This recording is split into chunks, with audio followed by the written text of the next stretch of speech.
a period of crisis. For the first time in my life, I got down on my knees. And the second time we saw it, publicly recently, it was in Beslan, at the monument. Well, yes, that's a special case. Those are children.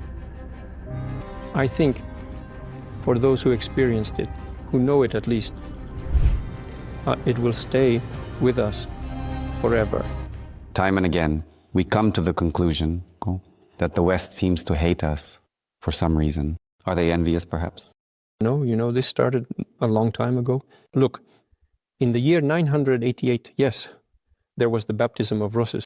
It seems to me that back then, simply Prince Vladimir decided to be closer to the superpower of that time, Byzantium, the richest, most powerful state. Then we very quickly found ourselves involved in the contradiction between the Roman throne and Byzantium. In Rome, Christianity was reformed, but not in Byzantium. And we considered ourselves to be the successors of true Christianity. Moscow is the third Rome, and there will not be a fourth. We are the true Christians. As soon as Russia weakened as a result of the Mongol invasion, which finally fragmented the country, it weakened. And there you have the attempts by the Swedes to seize part of the Novgorod lands. And in the year 1240, yes, the Battle of Alexander, who earned the nickname Nevsky, he defeated the Swedes. And then 2 years later, I believe, the battle on the ice on Lake Peipus with the Crusaders, the year 1240. It was generally believed that civilization did not exist at all east of Poland's border. And to civilize this territory, Catholicism needed to be brought there.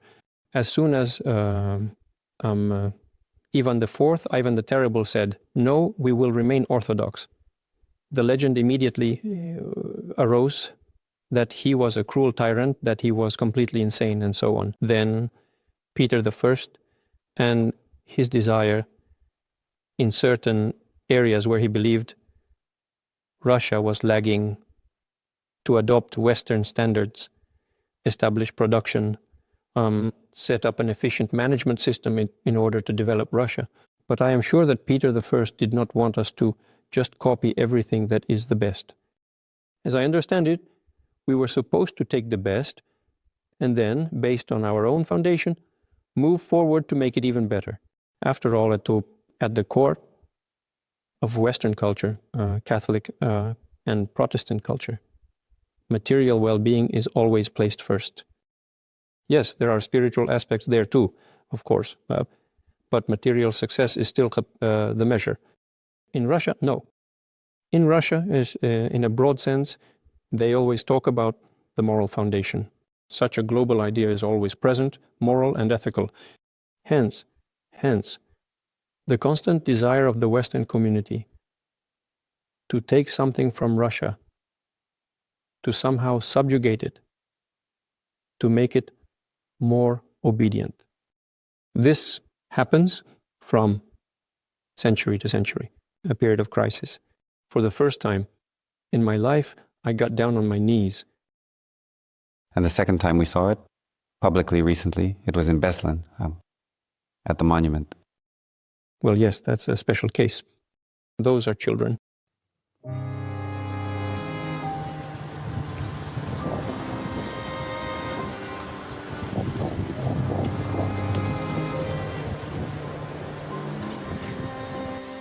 I think for those who experienced it, who know it at least, it will stay with us forever.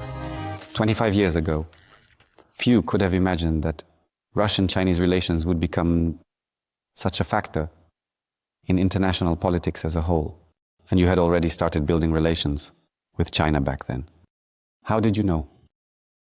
No, it was, of course, not difficult to say with 100% certainty what the quality of our relations would be.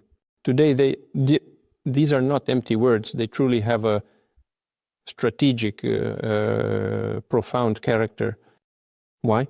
Because firstly, our national interests coincide. First. Second, why did we start back then? After all, we had very smooth, quite decent relations with the West as well.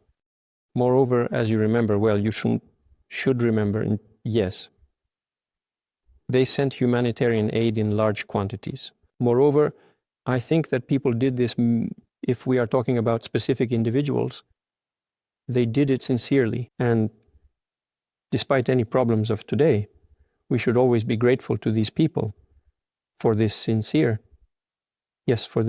desire to support Russia. And even then, the first signs appeared that the center of economic growth would shift to the Asia-Pacific region, not only to China, but also to other countries in this region. Among other things, we are neighbors and should build good relations so that this becomes a positive factor for the development of both countries. And so gradually, brick by brick, we did not build a new Great Wall of China, but we built a common foundation for our relations. And today this works especially mean effectively, because the turbulence in the world has not decreased, but only increased. And we have such reliable, stable relations that by their very existence strengthen stability in the world. What will happen to global relations in 25 years? Well, you can never predict 100%, especially in such matters, but this trend is continuing. And look at what the share of the so-called G7 countries was. Now it's unclear why it's called big, right? And what was the share of the BRICS countries?